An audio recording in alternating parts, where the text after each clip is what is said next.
I have Cheez-Its, and I'm excited. You have Cheez-Its. We got some freaking Cheez-Its.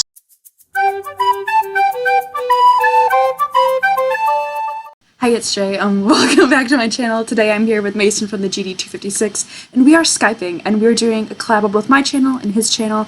So make sure to check out his channel down in the description along with his video, depending on when he uploads it. I don't know.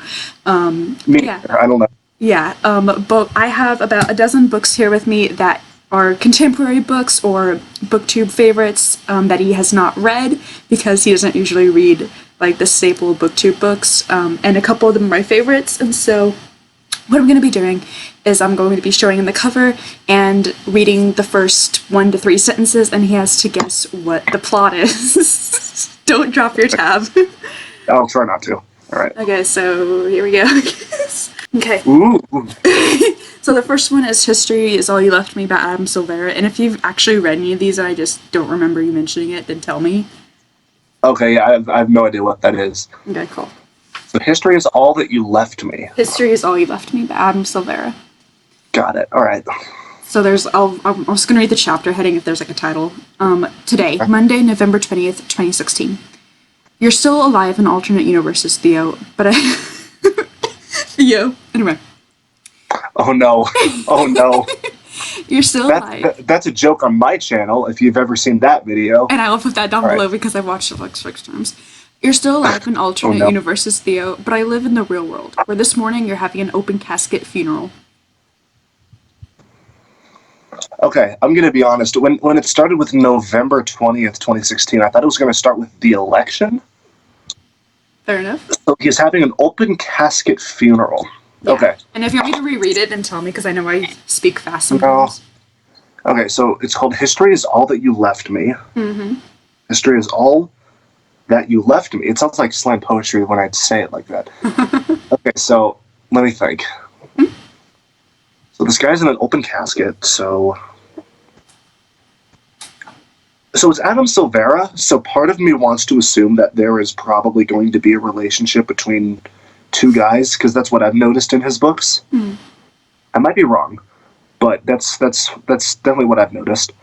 So maybe this guy, I'm also going to assume that it's a two perspective book, because I've also seen that in his books a lot.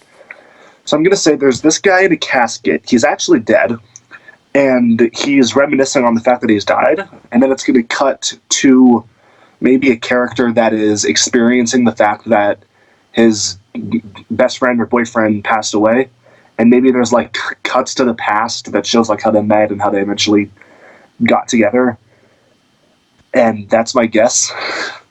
Are you sure you haven't read this book? No, I've not. Is that it? Pretty freaking close. So, oh no. Yeah, it's a male romance. But one of them's gay, one of them's bisexual, if I remember correctly. And it's not technically 2 different point of views from like 2 different characters, but one is today and one's in history, and so I'll give it to you. Yes. Because it's basically the same thing. One's from 2016 and the other is from 2014. And yeah, this guy, he was dating this other guy, and he went off to college, and they started like drifting apart, and then the guy that went off to college started dating this other guy, but then I don't remember names. The guy that went off to college died in a drowning accident, and his boyfriend from college comes back, and him and the main character like kind of talk about the guy who died, and yeah. Okay. Got it. All right, cool. So I was actually really close. Pretty freaking close. What the heck? Psychic? Nice. Okay. The next one is Making Faces by Amy Harman. She's so pretty, this girl. Okay. That girl definitely went missing at some point. So chapter 1, Superstar or a Superhero. First day of school, September 2001. The school gymnasium was so loud that Fern had to lean down next to Bailey's ear and shout to be heard. That gives away nothing. I'm sorry. September 2001? Mm-hmm. First day of school. So 9/11 happens, maybe, at some point in this book? You can't tell me. Okay, so what's the cover? Making Faces. Okay, so I'm gonna guess that this girl meets a either a bad boy or a not like other boys boy. So then they get together. He's kind of sits in the corner of the lunchroom. He doesn't really talk to anyone. He's always reading The Great Gatsby or something. And then all of a sudden she's walking by with her lunch, and then they just cross paths. And then all of a sudden her heart just stops. And then literally this guy walks into her first class, and then they're both like, whoa, we both have this class together? How insane. Oh no, the assigned seating has put us both next to each other. And then about 2/3 into the book, this guy gets freaking taken away from his family because his dad's a part of some weird government secret project that makes it so if they interact with certain people, then the government will go after his child. So he sends him away to a safe house. So she's very sad about this. And then eventually either it ends with them coming together or it ends with a letter that he sent to her. That it? Yeah, that's okay. it. So yes, it does have to do with 9/11. It's like a September 2001. This is actually a Beauty and the Beast retelling, and it's new adult, which is really exciting. But part of it takes place senior year of high school, and then after they graduate, then this one guy, what the frick is his name? Ambrose Young, and like 5 of his buddies, I don't know, it's a weird name, go to Afghanistan or Iraq, or I'm horrible for not remembering which country in the Middle East the war was from. But they go there, and then pretty much all of them die, spoilers, and then Ambrose is the only one that comes back, and then he has like all these scars and stuff, and then Beauty and the Beast retelling. So yeah. So I was a bit off. You did get the 9/11 though, because yeah, I figured that by the establishment of what day it was. Yeah. I'll be honest, I just started saying the plot of After. Really? Oh yeah, with the tropes and stuff. Yeah. Because Great Gatsby. Sure. The next one is The Night We Said Yes by Lauren Gibaldi. The Night We Said Yes. Okay, so there's 4 of them. Mm-hmm. They're on a building. They're what? Or they're on a thing, which has sun. That's which has sun attacking a beach, I think. Okay. Oh, it's a beach. Okay. Well, they are still on something. It was just the ground. Chapter 1, now 8 p.m. This gives away nothing. I am so sorry. Meg is in front of my house in 10 minutes and 27 seconds. Okay, sorry. Could you repeat it? Now 8 p.m. Meg is in front of my house in 10 minutes and 27 seconds. I'm just going to read the first page because there's not much and half of it is dialogue. How about you read me a sentence that you think will give me a hint? Okay. Because I'm going to have to cheese it. Okay, I'm going to say 2 sentences because one of them starts in a weird place. As we sat waiting for our names to be called, many of my classmates, Meg included, looked drowned, taking in their future campus. I, on the other hand, had nothing to get attached to. I'm moving 4 hours north to attend Florida State University. Okay, so The Night We Said Yes, correct? Mm-hmm. Okay, so I'm assuming they're all about to go into their own little separate places. Some people are about to go to this college. Some people are about to move up north. And this night is the thing. Like, this night where they say yes is the thing that turns the whole story and makes the story happen. And that's it. That's all I got. That's all you got? Okay. I don't know. Yeah. I don't remember details. It was like after some kind of dance. I don't know if it was homecoming or prom or what. But junior, senior year of high school, the 4 of these people like did some fun things throughout the night, and there's like specific times. And then this guy like moved away, but then he came back, like this bad boy kind of thing, I think. And they start just like redoing some of those nights and kind of like, or some of those events during the night and kind of like talking about stuff. I don't remember. It's quite a forgettable book, honestly. Oh no. The Anatomical Shape of a Heart by Jen Bennett. That is not the anatomical shape of a heart. You would know. You already. One. Yes, I have in fact held a heart. Okay. I should make it through this. I'm just gonna read the first paragraph because some of these are just no establishment. Okay. The last train wasn't coming. It was almost midnight, and for the better part of an hour, I've been clutching my art portfolio and what was left of my pride in the University Hospital, Mooney. Don't know what that means. Stop alongside a handful of pre-med students. An elderly Chinese woman wielding an umbrella like a weapon, a chatty panhandler named Will, who lived in the hospital parking garage, and an enthusiastic drunk street preacher who either wanted to warn us about a fiery apocalypse or sell us ringside tickets. Maybe both. That was a mouthful. Okay, so this person is in a hospital. They either went through an injury or they got sick by the power of love. So the book is a double meaning about how there's a problem with their heart, but they also fall in love with something, probably a boy or a girl, I'm not sure. And then they fall in love, and then one of them dies, maybe. And then the book ends. Okay. So they're not in a hospital, they just go to a hospital because she wants to be what is it? She Doctor? wants to draw actual cadavers, like for her career. Oh, okay. So wait, Yeah. that's a yeah. I know what you're talking about. Yeah. And so she's like always in a room with dead people, and like while the other university people are dissecting or whatever, she's like drawing them and stuff. Okay. And she meets this kid that turns out to do graffiti throughout the city. And like they start becoming friends, falling in love and stuff. The next one is a booktube favorite. The Gentleman's Guide to Vice and Virtue by Mackenzie Lee. No idea. I don't know what this is. I think I've seen the cover. Right. I've heard of it. I remember seeing the cover around. Yeah. Because a bunch of people were standing this book like 4 months ago or something. Yeah. I think. Or maybe it's probably, I don't know. They were either standing it or everyone it was problematic. I'm not sure which. Standing. Okay, got it. Okay. On the morning we are about to leave for our grand tour of the continent, I wake up in bed beside Percy. Fantastic. For a disorienting moment, it's unclear whether we slept together or simply slept together. Okay, so they let's see, how do I say this gracefully? You can curse if you want. So they smashed. And then wait, hold on, they were on a bus? No. Hold boat. On the morning we are about to leave for our grand tour of the continent, I wake in bed beside Percy. For a disorienting moment, it's unclear whether we've slept together or simply slept together. So they were drunk. Probably. Maybe they met on this trip and they accidentally got hammered the night before and they accidentally slept together and now they have to pretend they didn't just have that encounter with each other.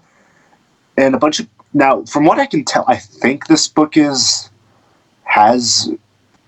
LGBT representation. I don't know. I'm not sure what kind, but I think it has it. Maybe. And that's all I got. I'm bad at this. I'm really bad at this. It's fine. You're doing it better than I probably would have, or I will with your video. Yeah. So yes, there's LGBTQ+. Check that out. Yeah, there is LGBTQ+. The main character, Monty, is bisexual. And then there's like a second book where sisters Arrow Ace. And this is a historical fiction book. It takes place 1800s, so there's like a map and stuff. Ooh, I love that. Monty pissed off his dad because he's like supposed to be a nobleman and he wasn't acting like a proper nobleman's son should be. Because he's like gonna take over the estate and stuff once he's of age. And so in punishment, his dad is sending him, his best friend, and his sister along with a babysitter to kind of go on a grand tour around Europe to kind of like culture-rise him. And he has this crush on his childhood best friend, Percy. And Percy actually has epilepsy, which is a thing later in the book. But Monty is a wild child, and it's really interesting. It's really good. Is that the professional term for it? Wild child? From the 1800s, definitely, yes. Ah, yes. All them 1800s Victorian Londoners going, yes, that's a wild child. I mean, there's a naked scene where he's running down the hall. So. I would expect nothing else from a book in which two people woke up and slept together. True. Next one's a personal favorite of mine and a booktube favorite. Oh, no. So, Scythe by Neil Shusterman. I've read this one. You've read? Dang it. Okay. I've read this one. Nah. Ha! I've read a booktube thing. Okay. I was current for like 20 minutes. All right. The next one's one of my favorites as well. Tosh Hart's Tolstoy by Catherine Ormsby. Okay. He looks fun. He looks fun. I won this in a giveaway, and then she personalized it, and then I got an Audible code for it. Nice. Yeah, in the tweet I was like, oh my god, my something filmmaker heart needs this book. Okay. Oh my god, how many? Okay. That's cool. Oh Jesus Christ. All right, let's do it. Oh my god. Here's the first thing you should know about me. I, Tasha Zelenka, am in love with Count Lev Nikolaevich Tolstoy. That is his official name, but since he and I are so close, I get to call him Leo. Okay, so this person's either actually married to this guy, or she's a history buff that has fallen in love with what history has told her about this guy. Or him, I'm not sure. And what was it called again? So because I feel like my guesses haven't been extravagant enough, I'm going to go all out with this one. Also, I kind of gave you a hint when I showed you the page where she personalized it. I don't know if you noticed it. I saw KO. Yeah. That's it. Well, shoot, I missed off of that. Yeah, sure. Okay, so happy filmmaking. Mm-hmm. She's making a documentary about this guy, or she's making Bill and Ted 4, in which they all go back in time and they collect historical figures. So there's this guy, there's Rasputin, there's Adam and Eve from the Bible, there is, let's see, we also got William Howard Taft, who was the first president to ever get stuck in a bathtub. We have got Stephen King as a 17-year-old. And all of these people come together to help give this lovely lady an A+ on her history project because she doesn't want to do the work herself.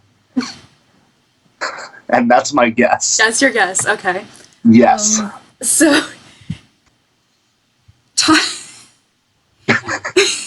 my brain is processing what you just said.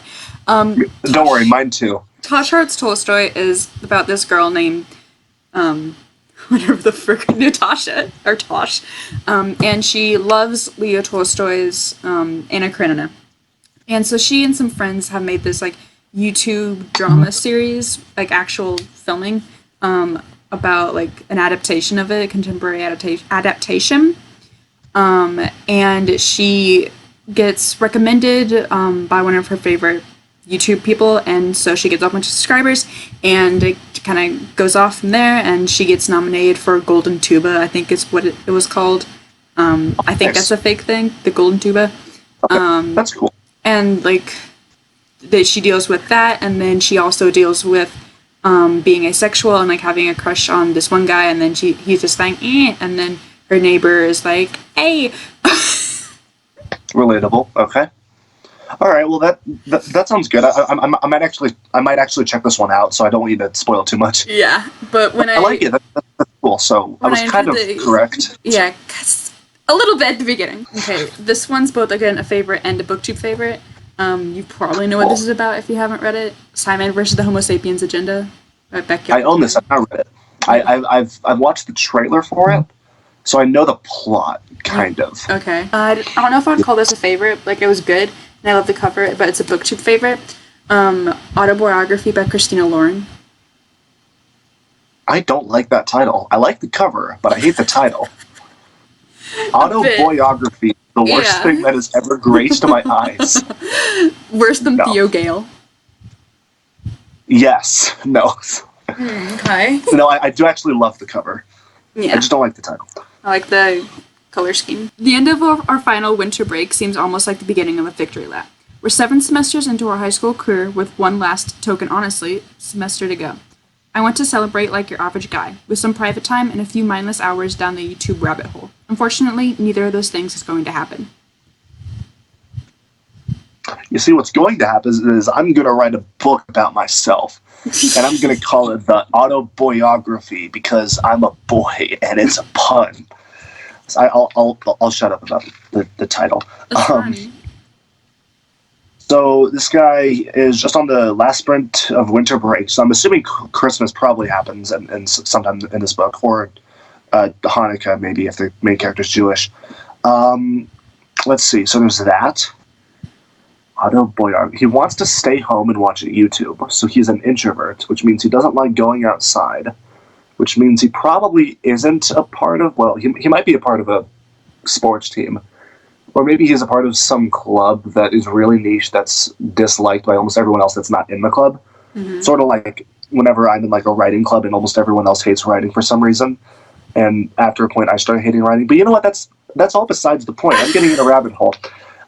So this guy is here, and he maybe. Oh wait, no, hold on.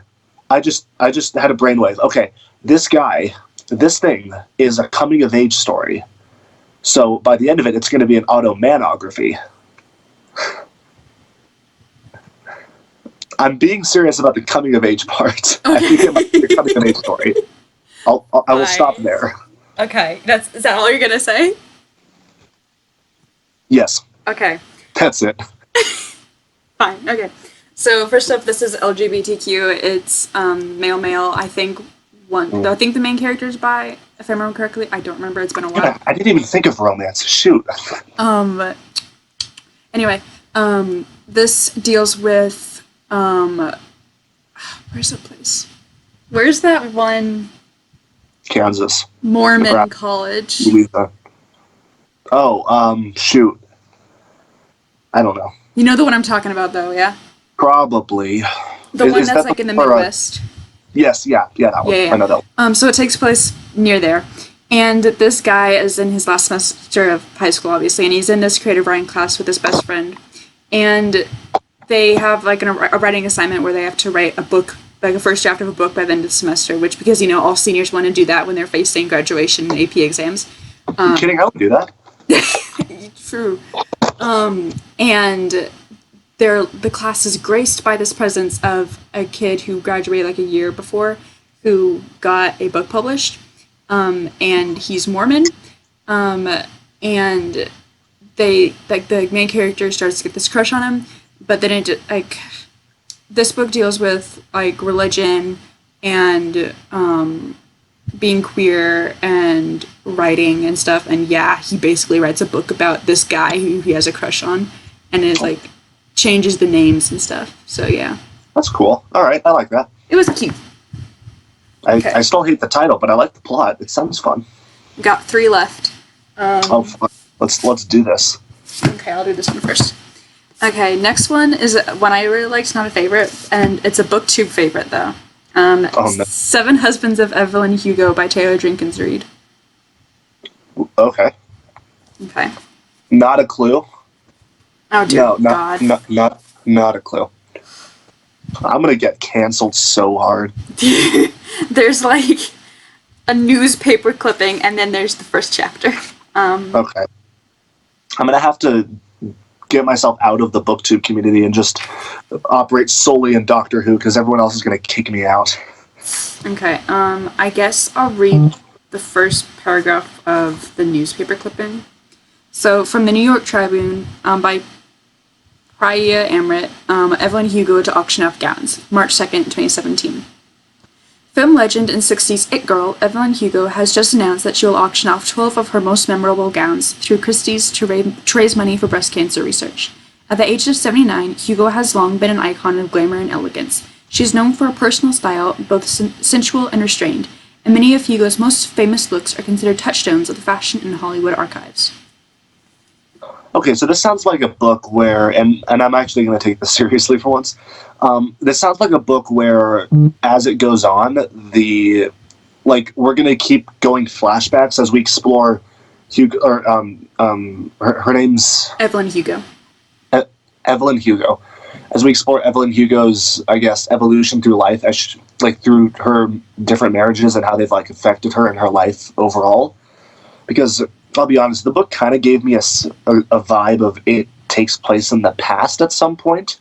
It might be completely wrong, but and especially hearing that she's 79. Obviously you can have characters that are 79 that are just still progressing, but in the context of everything else, it sounds like it's a book that is solely made to tell the story of this woman's past. Yeah. Is that it? Yeah, basically. All right. Yes. So yeah, she was a famous actor. She rose up in stardom at like 18 or 19 or something, and she had 7 husbands. It talks about like each one and what happened, where it went wrong and stuff. And it goes to like her like career. And then she talks about so this girl named Monique, I think, has been called in specifically to interview her to tell her the stories about it. Because I guess it was newspaper or some publishing company that Monique works at was like, you need to get this story, but she'll only do it if you're the one to interview her. And like you find out why later. But she just talks about her life and then like her one true love, which wasn't a man. And yeah, so it's queer, bisexual. Nice. The Unexpected Everything by Morgan Matson. That's a hectic cover. I like it. Yeah, it's a personal favorite. Not like top like 10 or nothing, but I really like it. I flexed my feet in my too tight shoes and made myself stand up straight, trying to ignore the rapid-fire clicking of the cameras going off all around me. It was still really hot out, despite the fact it was getting close to 5, but I was wearing a knee-length tweed skirt and a white button-down shirt. My hair had been blown out and curled, and I was wearing pearl earrings and a light application of makeup. It was not the only way I would It was not the way I would have normally looked on a Wednesday afternoon in early June, but this was anything but an ordinary Wednesday. So, she's a model, at least for the day. And the book is called The Unexpected Everything. So, okay, I'm going to assume that this book is about how something happens. Maybe she goes viral somehow, and then everyone is just really interested in her life. And, let's see. I'm going to guess that maybe the story is about how she doesn't want to... Like at first she's like, hey, this is a good thing. And then by the end of the book, she's like, maybe a quiet life is actually better. And that's my guess. I'm not sure. Okay. So no, not at all, actually. Damn it. Fine. You know what? I'm going to write that book. Is that... My book sounds good. So this girl, the book starts off with her being next to her dad, who's a politician, and he just went through some scandal, and so, but like, it wasn't true. He was framed or something. But she has to like be there because like, he's a family man. And so she's in the spotlight, and she had been planning on doing this internship during the summer, but because of her father's scandal, they've been like, actually, no thanks. And so she has to quick find something else to do, and so she takes up dog walking. And she's doing like her first by herself job, I guess, walking the dogs, and she meets this boy, obviously.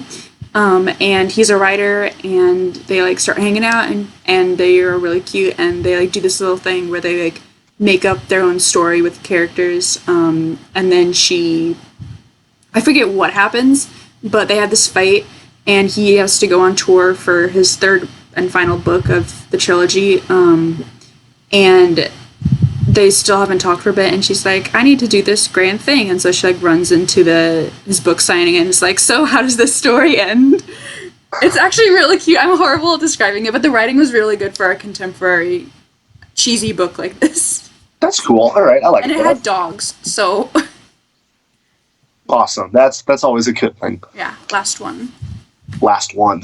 Yes. I love this cover so much. A Quiet Kind of Thunder by Sarah Bernard. Hold on. Sorry, I'm going to get really close to the camera. Either magnets or chocolate. I'm not sure. Yeah, lighting is pretty crap in my room, so. It's also a completely black cover, so. Yeah. Okay, I'm going to read a sentence that actually gives some idea of the plot. Oh, joy. The first sentence is like, and then I died. Reese, standing slightly to the left of Mr. Stafford, is waiting patiently. He is still looking at me, but his smile has faded slightly, and he looks a little confused. Who is this gormless girl? He is clearly thinking. Gosh, Mr. Stafford mutters, what a start to the year. Let me try again. Reese, he claps a hand on Reese's shoulder, then gestures to me. As he does so, he turns his head so he is looking directly into Reese's face. This is Stephanie, he says loudly. Stephanie. Oh, dear Lord. Reese's face breaks into a warm, if slightly amused grin. He looks at me, then raises his hand into a wave. Hello. Okay, so this guy's either going to become a love interest or a teacher that's going to die halfway through the book. And there's no in the middle option. It's one or the other. It's one or the other.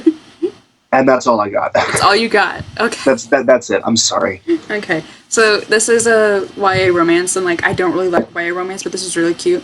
And it's about this girl who is selectively mute, and so she has like sign language and stuff. Okay. And this teacher introduces her to this boy who is deaf, because like, hey, you can help and stuff, and like befriend him.